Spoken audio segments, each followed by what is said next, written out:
Thank you, Counselor. Counselor DiPaolo? Thank you, Lieutenant Governor. In my time on this council, I've accumulated more no votes than any of my colleagues.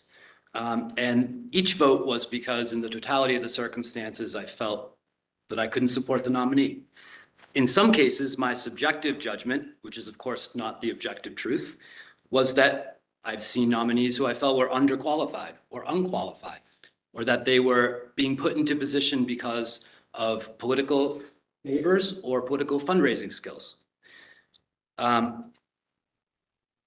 never saw scrutiny or attention brought to those nominees as I have this nominee. And so the discourse around this nominee has bothered me so much. I just briefly want to speak to it. When this nomination was announced, in some corners, the public discourse jumped right over this nominee's impeccable, unquestioned experience, her qualifications, her pedigree, her temperament, her reputation earned over a decade on the appeals court, writing hundreds of appeals decisions. The narrative in some places jumped right to a salacious storyline designed to raise alarms. And on the surface level, it did. But we're not here to rest on the surface level. We are here to conduct diligence and dig deeply into each nominee's qualifications.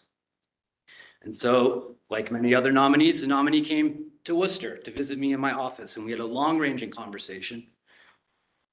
One of the things that I spoke with her about was my concern that we ensure that under the Massachusetts Constitution and in Massachusetts courts, we continue to uphold the rights and privileges that appear to be at risk on the national level.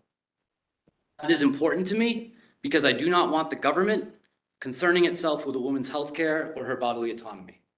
And I'll take it a step further. I don't want the government concerning itself with a woman's past, emphasis on past, relationship choices.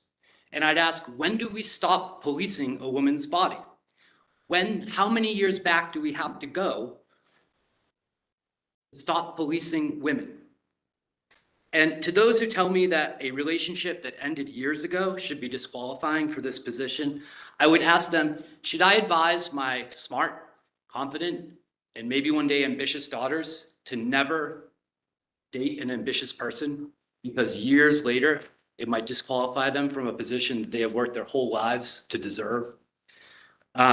And so for those reasons, I'm disappointed with the public discourse around this nomination, and I look forward to voting yes to support this nominee. I think she will be an outstanding justice on our SJC. Thank you.